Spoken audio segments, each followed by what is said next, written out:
Good morning, students. I am Dr. Seema Singhal, Associate Professor in Commerce, MDST Girls College, Ambala City. Today I will discuss with you subject cost accounting. In this subject, I will discuss chapter number 4, that is accounting for labor. I have divided this chapter into 3 parts. Today I will discuss only first part.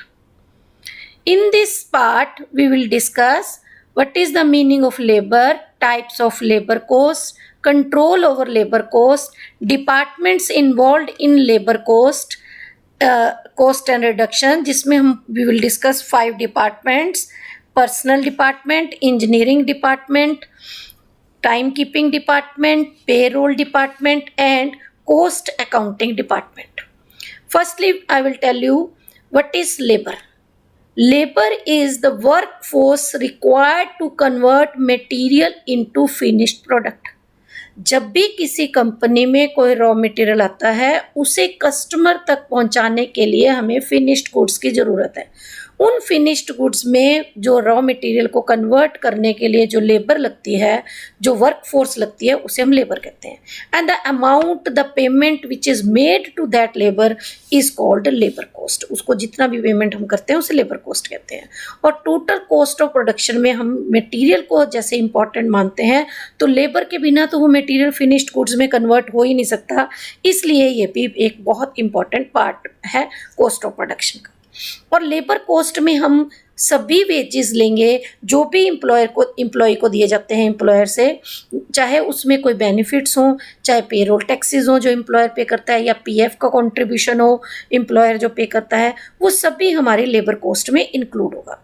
उसके बाद एक part आता है efficient and effective utilisation of labour. इसका मतलब क्या है कि जब हम किसी भी लेबर को अपॉइंट करते हैं, सिंपल हमने उनसे काम लिया और उनको पेमेंट करती, वो एक इम्पॉर्टेंट पार्ट नहीं है. इम्पॉर्टेंट पार्ट ये है कि जितना हम एक्सपेक्ट कर रहे थे, क्या उस लेबर ने उतना काम किया, पहली बात. दूसरी बात ये कि जितना लेबर एक्सपेक्ट कर रही थी, क्या उनको उतनी पेमेंट मिली, ये दूसरी बात. इन जब दोनों चीज़ों के कॉम्बिनेशन को मिला के हम लेबर को उनके हिसाब से पेमेंट भी अच्छी करते हैं और वो हमारे हिसाब से प्रोडक्शन भी ज़्यादा करते हैं, तो उसे हम कहेंगे effective and efficient utilisation of labour. Labour cost को हमने 2 पार्ट में डिवाइड किया. First is direct labour, second is indirect labour. Direct labour होती है जो directly production of goods and services में इन्वॉल्व है.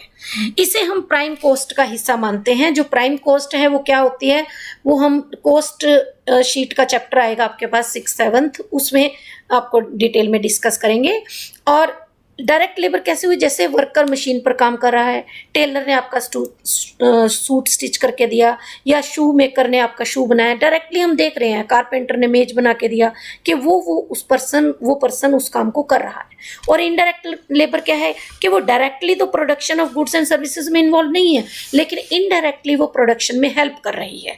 जैसे वॉचमैन है, फोरमैन है, गार्डनर है, क्लीनर है, ये सभी फैक्ट्री ओवरहेड में आते हैं. इसे हम इनडायरेक्ट लेबर कहते हैं. जितने भी इनडायरेक्ट एक्सपेंसेस हैं, इनडायरेक्ट लेबर, इनडायरेक्ट मटेरियल और इनडायरेक्ट एक्सपेंसेस, उन सबको ओवरहेड कहते हैं. और इनडायरेक्ट लेबर जो है हमारी फैक्ट्री ओवरहेड में आती है. इसकी डिटेल में डिस्कशन करेंगे हम फैक्ट्री ओवरहेड में.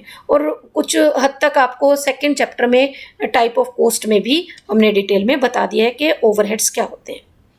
Then control over labour cost. अब लेबर को अगर हम नॉर्मल लें, हम एक मशीन को कंट्रोल करना या मटेरियल को कंट्रोल करना एक चीज़ है, क्योंकि वो उसे कंट्रोल करना हमारे हाथ में है. लेकिन जो लेबर है वो हमारे हाथ में, ह्यूमन बीइंग है, उन्हें कंट्रोल करने के लिए मैनेजमेंट को और एम्प्लॉयर को बहुत एफर्ट करनी पड़ती हैं. और हम ऐसे भी चाहते हैं कि जो लेबर कॉस्ट है वो पर यूनिट कम हो जाए. हमारा ऑब्जेक्टिव क्या है मैनेजमेंट का, कि जो कॉस्ट है वो उसको कम करना. उसको कम करने के लिए, जो लेबर कॉस्ट कंट्रोल करने के लिए, कुछ बातों को मैनेजमेंट को ध्यान में रखना रखना पड़ेगा, एम्प्लॉयर को ध्यान रखना पड़ेगा। तो उसमें क्या देखना है, जैसे appointment and selection of employee, कि हम ऐसे एम्प्लॉयज लें जो कि हमारे वर्क के अकॉर्डिंगली हों। लेबर का रिकॉर्ड कि हम उसको पेमेंट करें, हमें पता ही नहीं वो कब आया कब गया। कंट्रोल ओवर प्रोडक्शन मेथड, कि मेथड जो हमने उसे दिया वो उसे आता ही नहीं आता। Control over arrival and departure, ये नहीं कि जब भी आए मर्जी आए चले गए, जब मर्जी चले गए, तो ये सब चीज़ भी नहीं चलेगी। देन लेबर कॉस्ट एनालिसिस, कि मैंने उसे पेमेंट की, क्या वो लेबर उतना मुझे आउटपुट दे रही है जितना मुझे चाहिए। Then determination and payment of wages, कि जब उसने काम कर दिया उसके बाद जो हमने चार्ट के हिसाब से, इंसेंटिव देने के हिसाब से जो हमने उनकी वेजेस डिसाइड की, उनको पहले हम देखेंगे कितनी बनी हर वर्कर की वेजेस, फिर उसके बाद उसकी पेमेंट करेंगे। ये सारी चीज़ें किसमें आती है, कंट्रोल ओवर लेबर कॉस्ट में। उसके बाद है कुछ डिपार्टमेंट्स इन्वॉल्व है अगर हम effective control over labour cost चाहते हैं। वो जो डिपार्टमेंट्स हैं वो 5 डिपार्टमेंट है। पहला पर्सनल डिपार्टमेंट, दूसरा इंजीनियरिंग डिपार्टमेंट, तीसरा टाइम कीपिंग डिपार्टमेंट, चौथा पेरोल डिपार्टमेंट एंड पांचवा है कॉस्ट अकाउंटिंग डिपार्टमेंट। ये पांचों डिपार्टमेंट लेबर कॉस्ट को कंट्रोल करने के लिए बहुत ही इंपॉर्टेंट रोल प्ले करते हैं। फर्दर ये डिपार्टमेंट्स को भी डिवाइड किया गया है। जो पर्सनल डिपार्टमेंट है वो 2 पार्ट में डिवाइड किया है, employee placement requisition, employee history card. उसके बाद जो इंजीनियरिंग डिपार्टमेंट है उसे टाइम एंड मोशन स्टडी में, फिर टाइम कीपिंग डिपार्टमेंट उसको 2 पार्ट्स में डिवाइड किया, time keeping and time booking. Time keeping को हमने 3 पार्ट्स में डिवाइड किया, disc method, attendance record, time recording clocks और क्लॉक कार्ड्स। उसके बाद जो टाइम बुकिंग है उसको 7 पार्ट्स में डिवाइड किया, daily time sheet, weekly time sheet, job ticket, labour cost, time and job card, piece work card, idle time card. इन सबको हम डिटेल में अब एक एक करके सब पॉइंट्स को पढ़ेंगे। उसके बाद है पेरोल डिपार्टमेंट और आपका कॉस्ट अकाउंटिंग डिपार्टमेंट। मेजर मतलब अगर हम देखें वी हैव 5 डिपार्टमेंट जिनको हमने डिटेल में इस हमारी वीडियो में पढ़ना है। पहला डिपार्टमेंट है पर्सनल डिपार्टमेंट। पर्सनल से जैसे हमें पता चल ही रहा है, हमने अपनी बीकॉम फर्स्ट में, सेकंड ईयर में, सब में पर्सनल डिपार्टमेंट के बारे में पढ़ा। बेसिकली ये काम क्या करता है, रिक्रूटमेंट एंड सिलेक्शन कैसे करनी है, उनको ट्रेनिंग कैसे देनी है, उनको प्लेस कहाँ करना है, ताकि वो अपनी वर्क के हिसाब से, अपनी कैपेबिलिटी के हिसाब से हर जगह बेस्ट फिट हो सके। इसमें हमारे पास 2 चीज़ें आएंगी, एम्प्लॉय प्लेसमेंट रिक्विजिशन, दूसरा है एम्प्लॉय हिस्ट्री कार्ड। इसको हम पढ़ते हैं। एम्प्लॉय प्लेसमेंट रिक्विजिशन क्या है? रिक्विजिशन मतलब जो पर्सनल डिपार्टमेंट है वो रिक्रूटमेंट न्यू वर्कर्स की कब करेगा या नए वर्कर्स को कब अपॉइंट करेगा।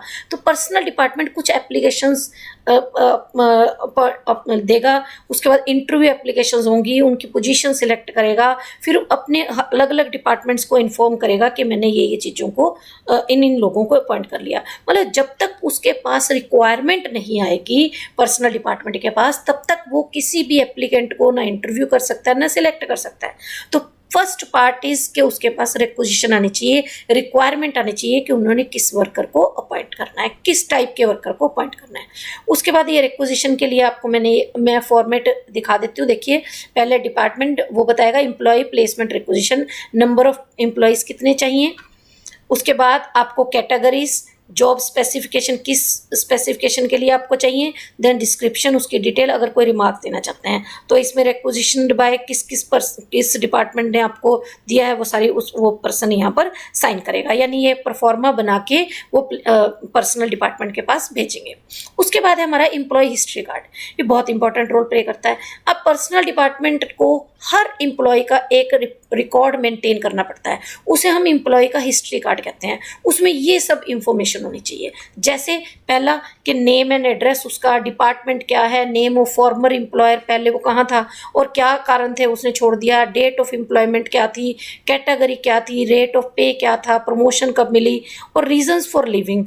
ये बहुत इंपॉर्टेंट पार्ट है रीज़न फॉर लिविंग, क्योंकि जब एक पर्सन एक कंपनी से दूसरी कंपनी में जाता है तो हमें अब ध्यान रखना है कि वो जिस कारणों से वहाँ से छोड़ के आए वो यहाँ से ना छोड़े। हमने वर्किंग कंडीशंस उसको इतनी बेटर देनी है कि हम लेबर टर्नओवर को कम कर दें। लेबर टर्नओवर क्या होता है, मतलब एम्प्लॉयज़ जब बार बार छोड़ के चले जाते हैं, एक के बाद दूसरा आता है, दूसरे के बाद तीसरा, उससे कंपनी को भी लॉस होता है। उसके बारे में हम डिटेल में पढ़ेंगे, तो हम ये कम से कम करेंगे लेबर टर्नओवर। ये सिलेक्ट एम्प्लॉय हिस्ट्री कार्ड का एक स्पेसिमेन है कि उसका name, department, address, date of birth, ये सारी चीज़ें हम डिटेल में लिखेंगे।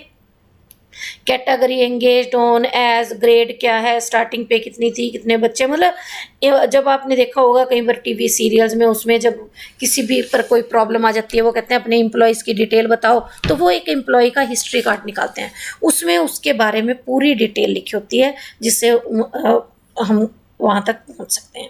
Particulars of changes in payment और सर्विसेज, अगर उसने कोई एक से दूसरी जॉब में गया, दूसरी से तीसरे में गया, इंक्रीमेंट की वजह से या प्रमोशन की वजह से या डिमोशन की वजह से, ये भी सब कुछ उसमें लिखा होगा। और लीव रिकॉर्ड भी उसका होगा कि लीव का मतलब होता है कि कितने उसने छुट्टियां ली, किस किस कारण से ली, कैजुअल लीव ली, अर्नड लीव ली, वो सब रिकॉर्ड्स भी किए जाएंगे। फिर उसके बाद आपके पास आता है इंजीनियरिंग डिपार्टमेंट। ये इंजीनियरिंग डिपार्टमेंट क्या करता है, ये प्रोडक्शन मेथड और वर्किंग कंडीशंस हर जॉब के लिए क्या होनी चाहिए कंट्रोल करके रखता है, उसको मेंटेन करता है। तो उसके क्या क्या काम है, पहला preparing production plans and specifications of each job, initiating and supervising research and experimental work, maintaining efficient and safe working condition, focus on time study and motion study, then fixing piece rate, किस व्यक्ति को कितना काम करने पर कितना payment करनी है, ये भी वो फिक्स करता है। देन प्रोडक्शन प्रोसेस को इंस्पेक्ट भी करता है कि क्या जो प्रोसेस एक के बाद दूसरा सामान बन रहा है, दूसरे के बाद तीसरा बन रहा है, वो जो प्रोसेस है वो ठीक है या नहीं है। अब ये टाइम एंड मोशन स्टडी के बारे में हम पढ़ते हैं कि कैसे इंजीनियरिंग डिपार्टमेंट इसको फॉलो करता है। टाइम स्टडी क्या होता है, टाइम स्टडी का मतलब भी किसी एक काम पर कितना समय देना चाहिए, स्टैंडर्ड टाइम, किसी एक काम को करने के लिए कितना समय लगना चाहिए, वो कब, जबकि स्थितियां नॉर्मल हों और नॉर्मल वर्किंग कंडीशन हो, और कितना काम वो कितने समय में वो कितना काम करेगा, दैट इज टाइम स्टडी। उसके बाद है मोशन स्टडी। ये बहुत ही एफिशिएंट बिजनेस एफिशिएंसी टेक्निक है। इसमें क्या करता है कि every work consist of same motions, लेकिन हमने क्या करना है, जैसे हमने उन मोशंस को जो यूजलेस हैं, जो अननेसेसरी हैं, उनको खत्म कर देना है, जिसकी वजह से प्रोडक्टिविटी बढ़ जाए। तो गिलब्रिथ भी कहता है, आपने पढ़ा होगा, motion study is the science of eliminating wastefulness and resulting from unnecessary, ill-directed and inefficient motion.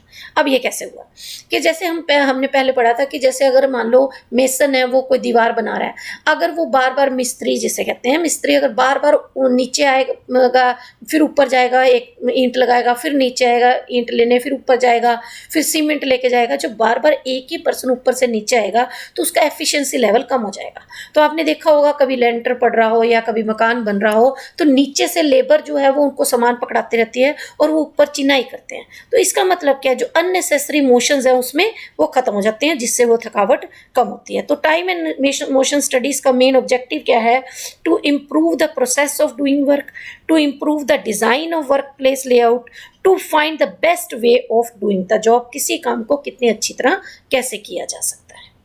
उसके बाद अपना तीसरा डिपार्टमेंट आता है time keeping department. Time keeping means recording the arrival and departure of each worker.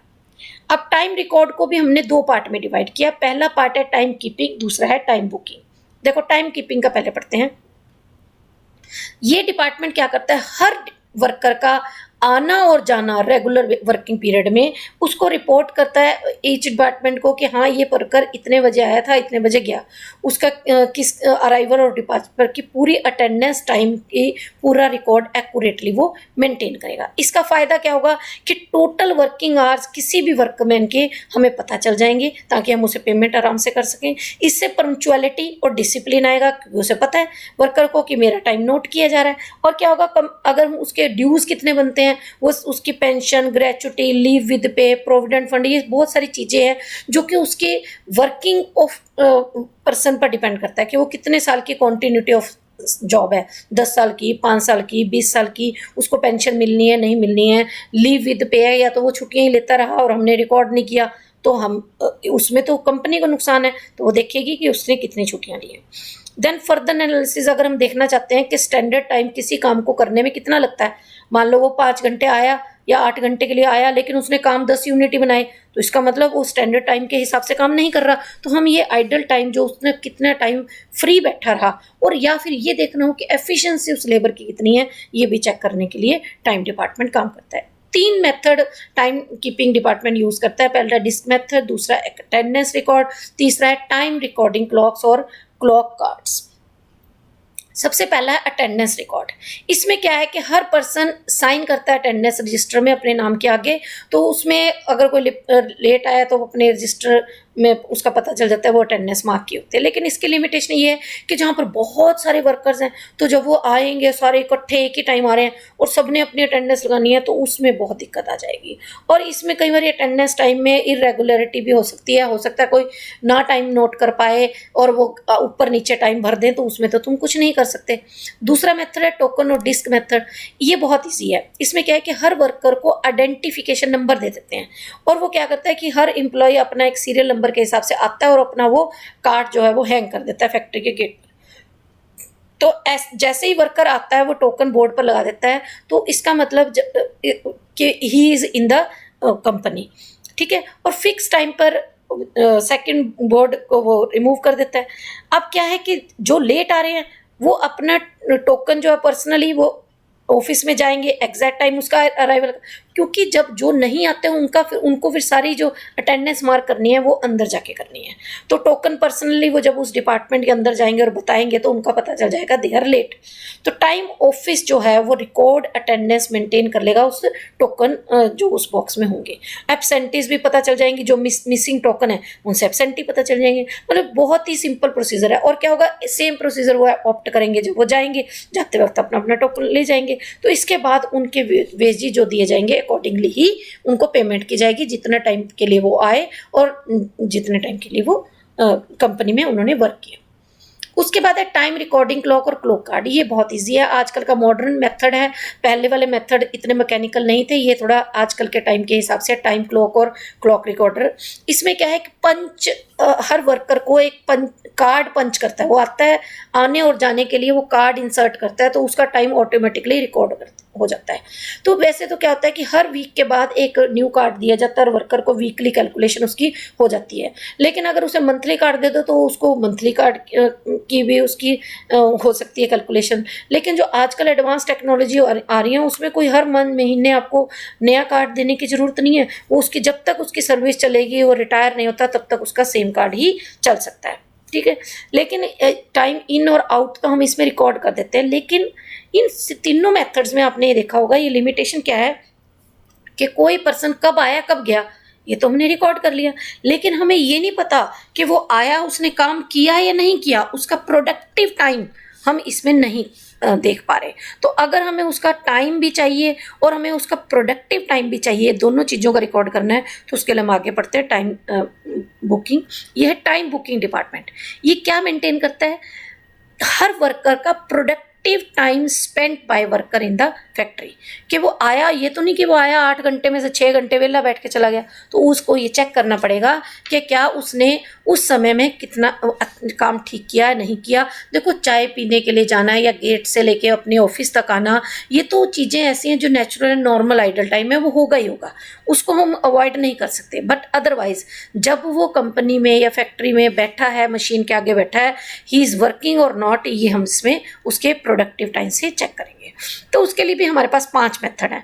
Daily time method, weekly, job ticket, labour cost, time job, piece work, idle time. इसको हमें एक एक करके पढ़ेंगे। पहला है डेली टाइम मेथड। तो इसमें क्या करते हैं कि वर्कर के को time spend by him on the work during the day, मतलब कितना उसने समय लगाया, हर वर्कर का हम निकालेंगे।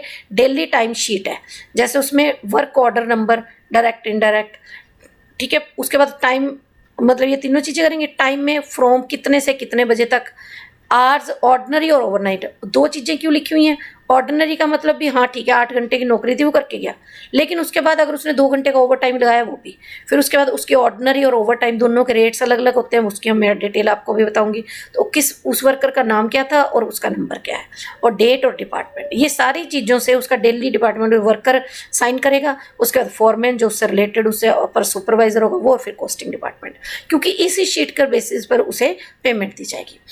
वीकली टाइम शीट क्या है, इसमें 1 दिन की बजाय 1 हफ्ते का रिकॉर्ड होगा। जैसे यहाँ पर नेम ऑफ द जॉब है, नंबर ऑफ जॉब है, nature of the work, Monday, Tuesday, Wednesday, Thursday, Friday, Saturday, total कितना ऑर्डिनरी और ओवर टाइम कितना किया, हर वर्कर का डिपार्टमेंट के हिसाब से रिकॉर्ड किया जाएगा। फिर उसके बाद जॉब कार्ड हर वर्कर को दिया जाता है कि एक जॉब को, किसी एक काम को करने में उसको उन्होंने कितना टाइम लगाया। भी मंडे को ये जॉब नंबर 1 थी, इस जॉब का ये वाली डिस्क्रिप्शन है, इतने बजे शुरू किया, इतने बजे काम किया और इतने घंटे काम किया, ठीक है जी। फिर ट्यूसडे को ये जॉब थी, ये उसकी डिस्क्रिप्शन है, इतने बजे शुरू किया, इतने बजे ख़त्म किया। तो ये क्या जॉब कार्ड है, हर एक पर्टिकुलर जॉब के लिए हर वर्कर को जॉब के हिसाब से मिलता है। फिर है लेबर कॉस्ट कार्ड। ये कार्ड क्या है कि जॉब के हिसाब से, ये इसमें क्या है कि मान लो कई बार क्या होता है कि एक कार्ड एक वर्कर को देने के बजाय तो वो एक ही कार्ड आगे सब वर्कर्स को वो पास करते जाते हैं। जैसे उसने काम किया तो आगे सेकंड वर्कर को दे दिया, फिर उसने थर्ड वर्कर को दे दिया, तो ऐसे करते करते एग्रीगेट लेबर कॉस्ट पता चल जाती है। फिर है टाइम एंड जॉब कार्ड। ये इंपॉर्टेंट है, कंबाइंड बन गया। इसमें क्या है कि टाइम कितना लगा और उसने अटेंडेंस भी लगाई और जॉब कितनी करी, ये दोनों चीज़ें उसमें सेपरेट, हमें अटेंडेंस और टाइम टेकन नहीं रखने की जरूरत है, हम दोनों चीज़ें इकट्ठी। यानी मंडे को वो आया, उसने इस जॉब पे इतने बजे आया, इतने बजे गया, जॉब में उसने इतना समय लगाया और टोटल वर्किंग आवर्स, इसमें उसकी अटेंडेंस भी होगी और उसकी जॉब के बारे में भी रिकॉर्ड हो गया, तो दोनों चीज़ें कंबाइंड होगी, अलग अलग बनाने की जरूरत नहीं है। फिर आइडल टाइम। आइडल टाइम का मतलब है कि हम वो सारे कारण जिसकी वजह से वर्कर काम नहीं कर पा रहा बट वी आर पेइंग, हम उसे पेमेंट कर रहे हैं पर वर्कर उस पर काम नहीं कर रहा, तो उसे हम कहते हैं आइडल टाइम कार्ड। तो जैसे वेटिंग फॉर मटेरियल, अब उसको टाइम के समय के हिसाब से वेट भी करना पड़ सकता है, ठीक है। और जैसे वेटिंग फॉर टूल्स, उसे सामान नहीं मिला, इंस्ट्रक्शंस की वेट कर रहा था, या मशीन ब्रेकडाउन होगी, पावर फेलियर हो गया, इंस्पेक्शन करनी थी, या और भी बहुत से रीज़न है जिसकी वजह से उसे लग सकता है कि हाँ मैंने टाइम स्पेंड किया है लेकिन मैंने उस टाइम में कोई भी वर्किंग इफेक्टिव वर्क नहीं किया। जब हम इफेक्टिव वर्क ऐसे समय में नहीं करते, वो सारा समय हम क्या कहते हैं, उसे आइडल टाइम कार्ड कहते हैं। उसके बाद piece work card. Piece work card क्या हुआ कि उसने कितना काम किया, वर्क पर्टिकुलरली वर्क। इसमें आप देखो कि नंबर ऑफ यूनिट्स का, जैसे हमने बताया वर्क डन, मंडे को जॉब नंबर है, नंबर ऑफ यूनिट्स कितने बनाए, कि उसे हमने टेंडर कितने किए थे, कितने बताए थे और एक्सेप्ट उसने कितने किए हैं, ये हमारे लिए इंपॉर्टेंट है।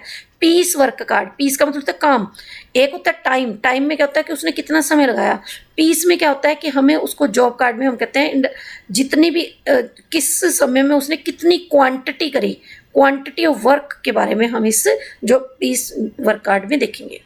उसके बाद आपको बताया फोर्थ मैंने बताया था कि पेरोल डिपार्टमेंट है, सबने काम कर दिया, उनकी हमने टाइम आने का भी जाने का भी सब कुछ रिकॉर्ड कर दिया। अब उसके बाद काम आता है पेरोल डिपार्टमेंट का।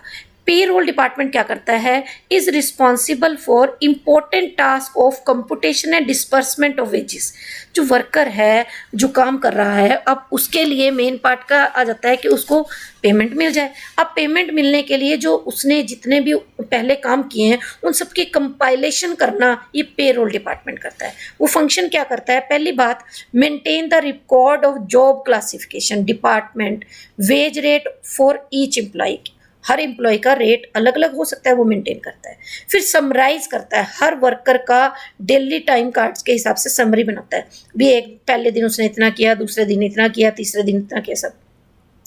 फिर वो क्या करता है, पेरोल प्रिपेयर करता है और वेजेस हर वर्कर को कितने मिलने चाहिए वो कैलकुलेट करता है। उसके बाद कंप्यूट करता है पेरोल डिडक्शंस, कुछ डिडक्शन जैसे पीएफ की है कंट्रीब्यूशन, उसमें डिडक्शन करनी पड़ेगी।